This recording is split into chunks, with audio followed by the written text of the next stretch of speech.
ভারতীয় ক্রিকেটের ইতিহাসে বিশেন সিং বেদি, অনিল কুম্বলে, হরভজন সিং এর মতো বড় বড় স্পিন লেজেন্ড উঠে এসছে, যারা নিজেদের পরিচিত সময়ে বিশ্ব ক্রিকেটকে রুল করেছে। যখন হরভজন সিং নিজের চেনা ছন্দের মধ্যে দিয়ে যাচ্ছে, মানে বিশ্ব ক্রিকেট তখনও তাকে one of the greatest spin bowler হিসেবে মানে, সেই সময় হরভজন সিংকে রিপ্লেস করে এক উঠতি তারকা। 2010-এ ওয়ানডে ডেবিউ এবং 2011-তে টেস্ট ডেবিউ করেন, এবং ধীরে ধীরে হরভজন সিংকে ভারতীয় ক্রিকেটের জমি থেকে উৎখাত করেন। নামটা সবাই জানেন, রবি অশ্বিন। আজকে রবিচন্দ্রন অশ্বিনের 39তম জন্মদিন। তার সম্বন্ধে যত বলা হবে ততই কম। ভারতীয় ক্রিকেটের গ্রেটেস্ট অফ অল টাইম। তার জন্মদিনে আমি আর আমার সাথে আজকে আকাশ পাহাড়িদা আছে, আমরা একটা খুবই ছোট্ট একটা পডকাস্ট করব এবং তার জীবনের ছোট ছোট কিছু অধ্যায়কে আমরা তুলে ধরার চেষ্টা করব এবং দেখার চেষ্টা করব সেখানে তিনি যেটা করেছেন সেটা সত্যি কন্ট্রোভার্সাল ছিল। কয়েকটা জিনিস যেমন মানকার, বা কয়েকটা জিনিস যেটা তিনি করতে পারেননি বা যেটা তিনি সুযোগ পাননি, সেটা কি তিনি ডিজার্ভ করতেন।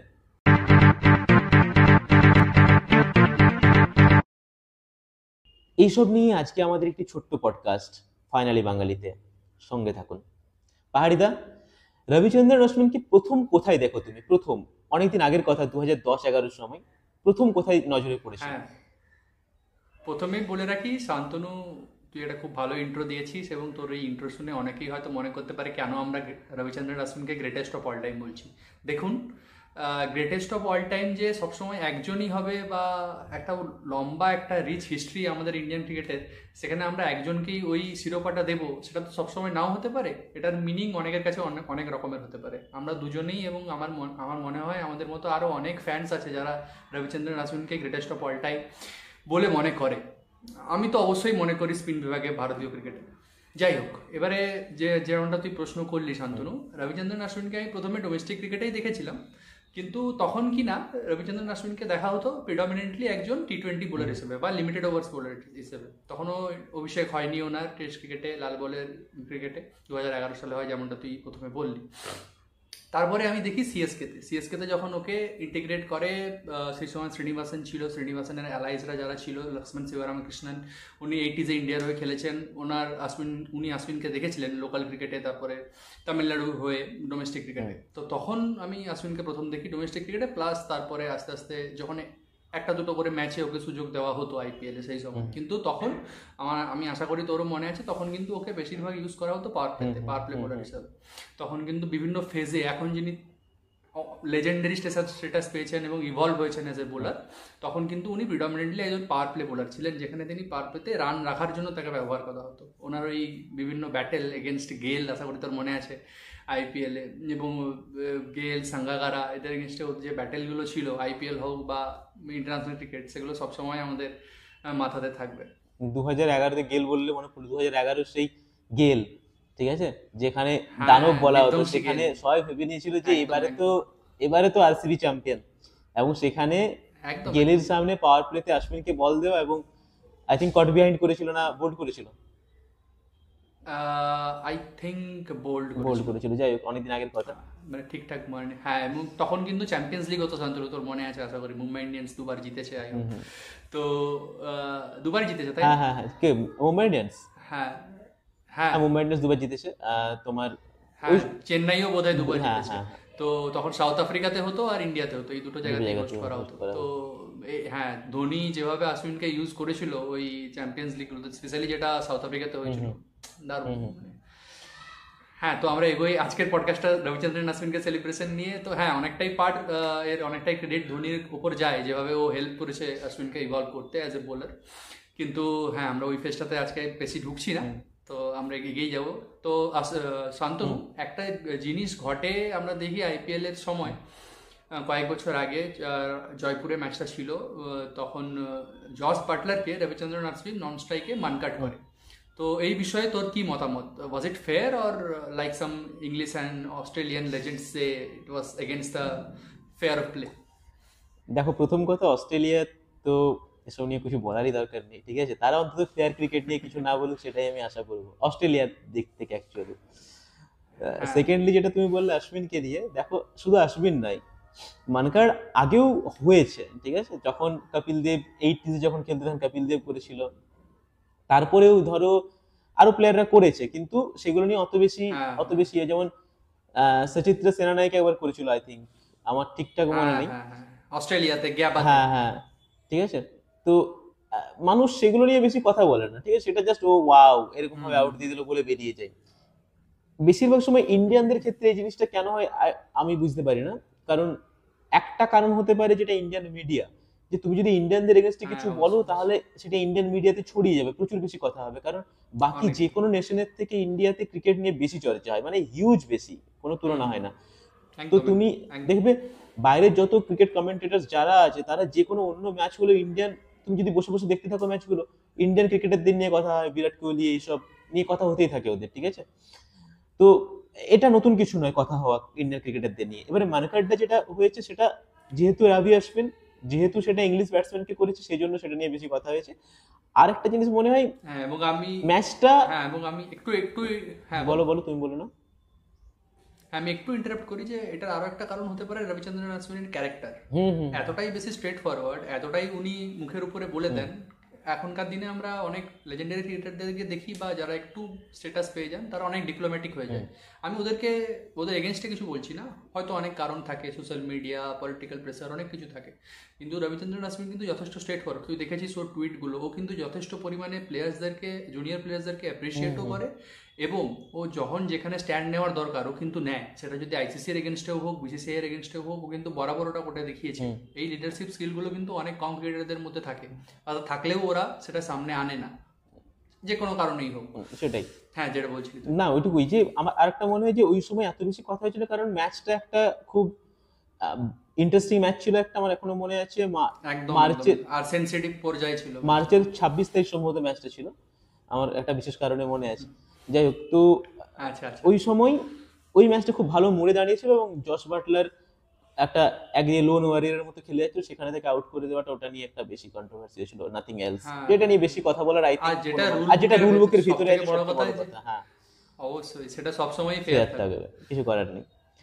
তো আশ্বিনের সাথে সাথে আমরা যখন হরভজন সিংকে রিপ্লেস করে আশ্বিন, সেরকমই প্রায় সমসাময়িকভাবে প্রজ্ঞান ওঝাকে আস্তে আস্তে রিপ্লেস করে দেয় আমাদের রবীন্দ্র জাদেজা, তাই না?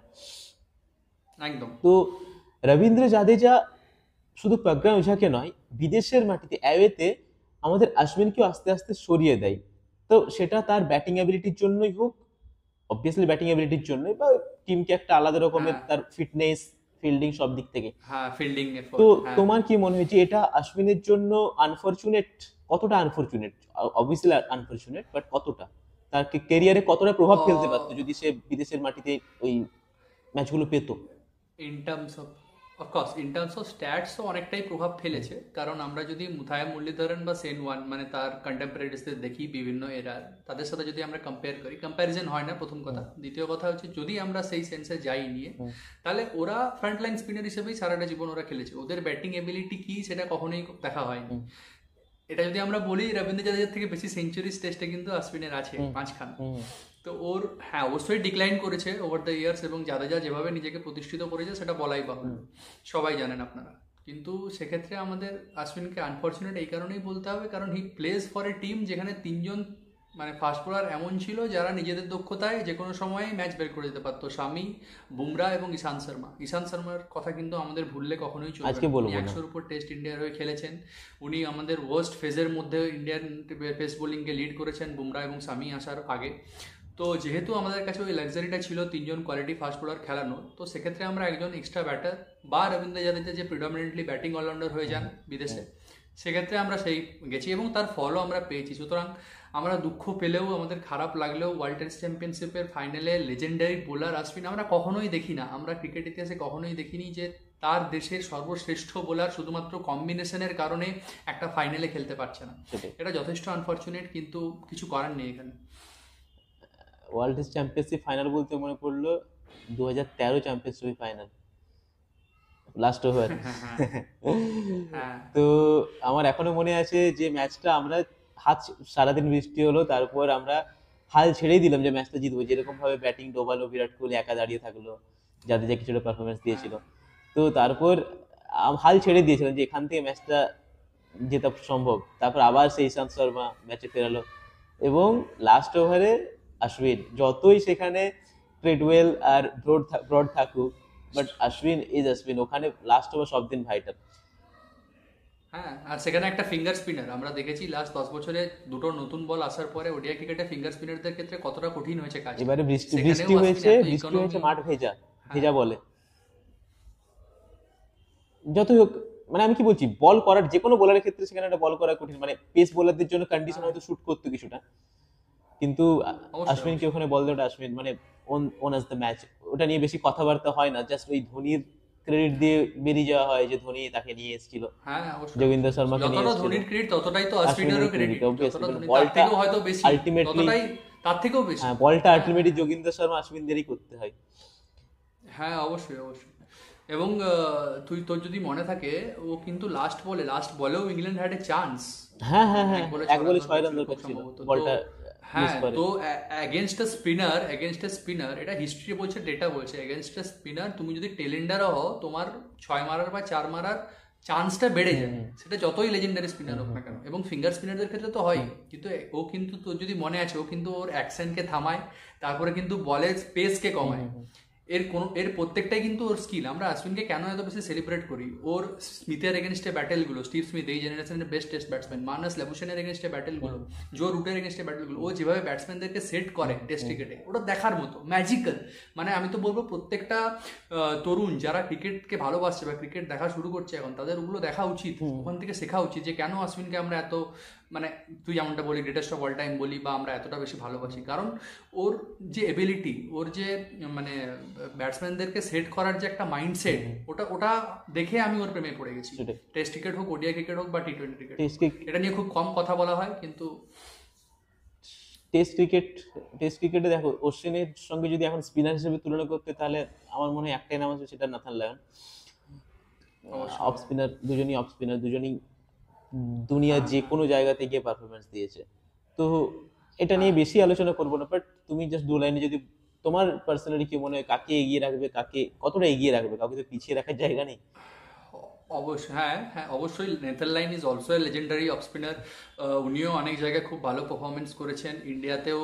ও যে টেস্ট ম্যাচগুলো অস্ট্রেলিয়া জিতেছে বিগত 10 বছরে, সিরিজ জিততে পারেনি, কিন্তু যে ম্যাচগুলো জিতেছে সেই ম্যাচগুলো জেতার পেছনে ওর অবদান অনেক। কিন্তু আমি এখানে একটা কথা বলবো যে নেথন লায়ন এমন একটা টিমে খেলে যেখানে he is the front line spinner, কোনো মতেই ওর মধ্যে এই চাপটা থাকে না যে ও বাদ পড়তে পারে। এবং গোটা বিশ্বে যেখানে অস্ট্রেলিয়ান পেসাররা ত্রাস, মানে বাকি ব্যাটসম্যানদের কাছে, মানে কি বলতো, নেথন লাইন আর অশ্বিনের মধ্যে সবথেকে বড় ডিফারেন্স হচ্ছে নেথন লাইন এমন অনেক টেস্ট আছে, ডেটা ঘাটলে আমরা দেখতে পাবো, আমাদের কাছে এতটা সময় নিয়ে ভিডিওটা অনেক লেন্দি হয়ে যাবে। নেথন লাইন কিন্তু অনেক সময়ই টেলকে ধ্বংস করার জন্য ইউজ করে অস্ট্রেলিয়া বিদেশের মাটিতে, যখন ও ফ্রন্ট লাইন ব্যাটসম্যানদেরকে পেসাররা আউট করে দেয়, তারপর টেল সেটা ওদের পেস রেট উইথ একটা নো মিনস এত আমি এটা ভালো বলতে চাইছি, উইথ যে শুরুর হ্যাঁ শুরুর উইথ দিকে নো মিনস আমি শুরুর দিকে নিতেই ডিসরেসপেক্ট হয় না। করছি যে হ্যাঁ হ্যাঁ, যে নেদারল্যান্ড বা বড় ব্যাটসম্যানদেরকে আউট করে না, আমি ওটা একদম মিন করছি না, কিন্তু যেহেতু ফ্রন্ট লাইন স্পিনার, যেহেতু ওর ড্রপ হওয়ার ওই, আমি বলবো অ্যাংসিয়াসনেসটা নেই, সেটা ওকে কনফিডেন্স দেয়। আর ওভার স্পিন, নেদারল্যান্ড ওভার স্পিনের উপর অনেক বেশি ডিপেন্ড করে।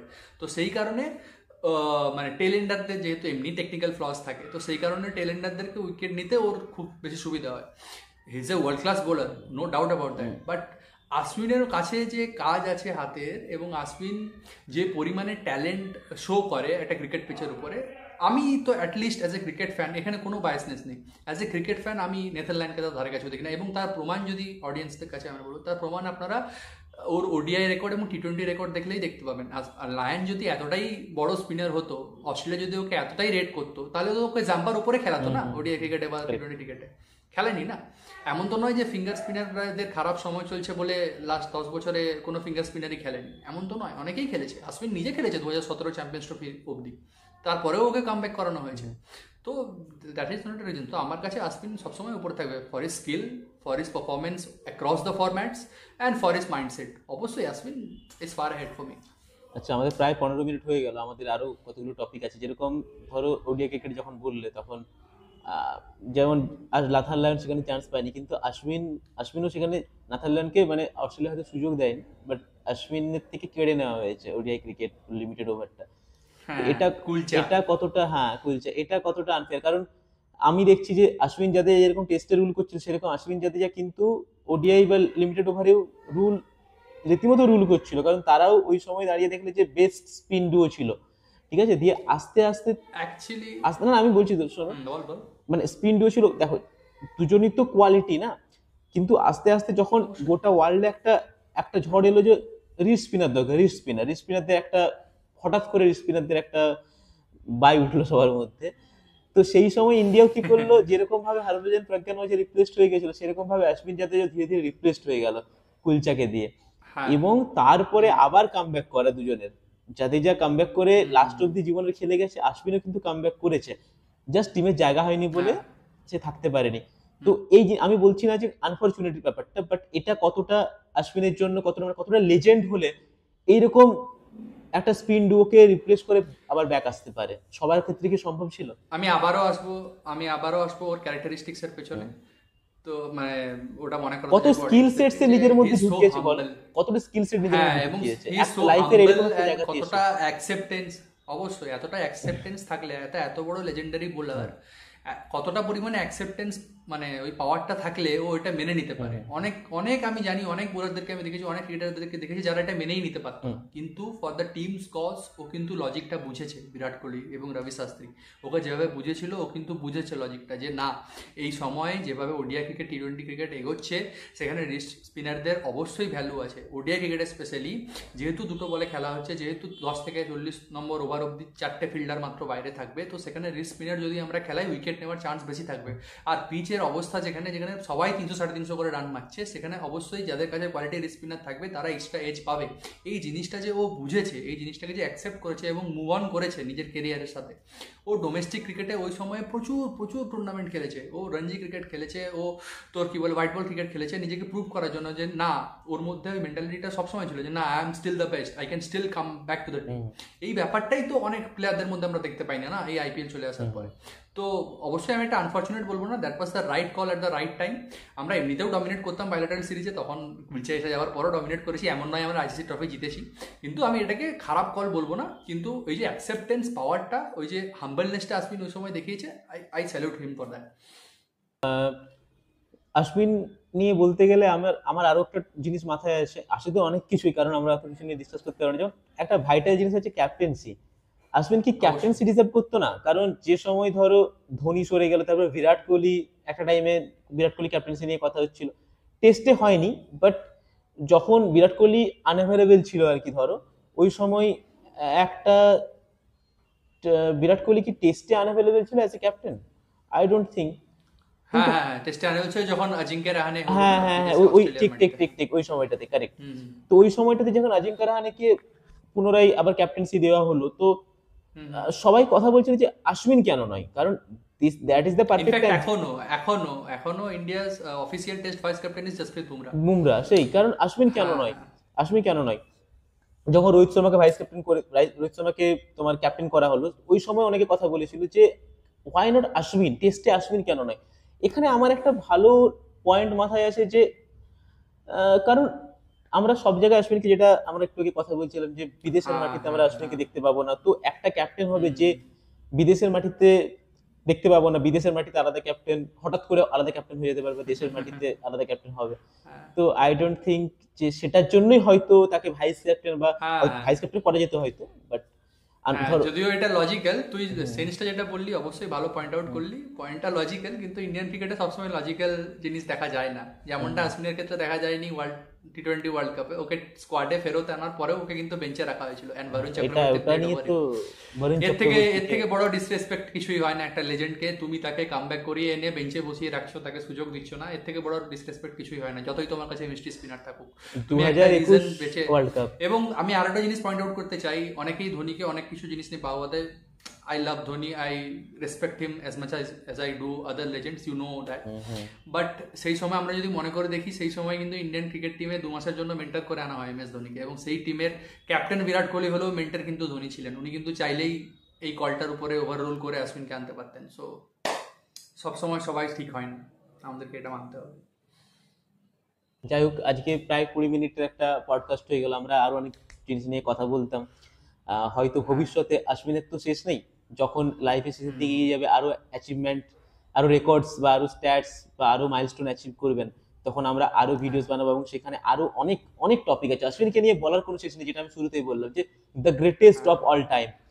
তো আজকে আমরা আর বেশি ওনাকে দূর নিয়ে টানছি না। সেলিব্রেশন করা, ওনাকে নিয়ে সেলিব্রেট কোনো করার শেষ জন্য নেই, মানে we we need are not enough blessed to time। Have a player like Ashwin ever. একদম একদম। মানে এরকম একটা ক্যালিসমার, আমি জানি না ক্রিকেট ক্যারিয়ারের পরেও তিনি ভারতীয় ক্রিকেটকে কত কিছু উপহার দেবেন। তিনি ক্রিকেট থেকে কোনোদিন সরে যেতে পারবেন না, অনেক কিছু উপহার দেবেন। ভারতীয় ক্রিকেট নয়, ওয়ার্ল্ড ক্রিকেটকে তিনি অনেক অনেক আইডিয়াস উপহার দেবেন, যেটা ভবিষ্যতে আখেরে ক্রিকেটেরই কাজে লাগবে। যাই হোক, সবশেষে এটাই বলবো আচ্ছা, যে আমি শান্তনু, হ্যাঁ বলো। আমি একটা জিনিস বলতে চাই আমাদের অডিয়েন্সদেরকে। অশ্বিনকে নিয়ে রিসেন্টলি একটা বই লিখেছেন সিদ্ধার্থ মঙ্গা, উনি ইএসপিএন ক্রিক ইনফোতে লেখেন আই হ্যাভ দ্য স্ট্রিটস, বইটার নাম। আমরা বইটার লিঙ্ক অ্যামাজনে পাওয়া যাবে, আপনারা অ্যাভেলেবেল আছে অ্যামাজনে। ওর ফরওয়ার্ড কিন্তু লিখেছেন রাহুল দ্রাবিড়, প্রথম 2-3টে পেজ রাহুল দ্রাবিড়ের লেখা। তো আপনারা চাইলে ওটা কিনতে পারেন, আমি রেকমেন্ড করবো হাইলি, কারণ ওটা পড়ার পরে আমি আরও বেশি ইন্সপায়ার হয়েছি। Ashwin was always my hero, cricketing hero. Personality হিসাবে উনি আমাকে অনেক ইন্সপায়ার করেন। তো ওই বইটা পড়ার পরে আমি আরও অনেক উদ্বুদ্ধ হয়েছি। তো আপনাদেরকে হাইলি রেকমেন্ড করবো, আপনারা যান বইটা অ্যামাজন বা যে কোনো ওয়েবসাইট থেকে ওটা কিনুন এবং ওই বইটা পড়ুন। আপনারা কিছু কিছু জিনিস আছে, উনি যেভাবে বড় হয়েছেন ছোট থেকে, ওনার কত কত ফিজিক্যাল ইস্যুস ছিল, সেগুলোকে ওভারকাম করেছেন। অ্যাজ এ ব্যাটসম্যান থেকে উনি কীভাবে অ্যাজ এ এলিট বোলার থেকে আজকে এই লেজেন্ডারি স্ট্যাটাস পেয়েছেন, এই পুরো জার্নি, ওনার ওয়াইফ প্রীতি নারায়ণন, ওনার কি ভূমিকা, এই সমস্ত কিছু সম্পর্কে, ওনার বাবার, ওনার দাদুর সমস্ত কিছু, যে এত মানে একটা ক্রিকেটার মানে একদম ছোটবেলা থেকে শুরু করে তার যে খেলার যে এত বড় শীর্ষস্থানে পৌঁছানোর পেছনে যে স্ট্রাগল, যে সেই জিনিসটা যে কতটা ভাইটাল, আমরা অনেকেই বুঝি না। সেই জিনিসগুলো আপনারা অবশ্যই জানতে পারবেন ওটা দেখে। তো অবশ্যই আপনাদের কাছে রিকোয়েস্ট রইল যে আপনারা অবশ্যই চেষ্টা করবেন যে ওই বইটা কিনে পড়ার। একদমই, মানে একটা লেজেন্ডকে ভেতর থেকে জানতে হলে তার অটোবায়োগ্রাফি বা বায়োগ্রাফি বা তার লেখা কিছু পড়া উচিত। অবশ্যই অবশ্যই। যাই হোক, আজকে আমি শেষে এটাই বলবো যেটা বলছিলাম, যে চাইবো অশ্বিন যেন শুধু টেস্ট ক্রিকেট যেহেতু খেলছেন, আরো খেলে যান, আমাদের পরে যে সাইকেলটা আছে সেখানেও একই রকম ভাবে রুল করুন। এবং শান্তনু, তোর কি মনে হয় অনিল কুম্বলে 619 ভাঙবে?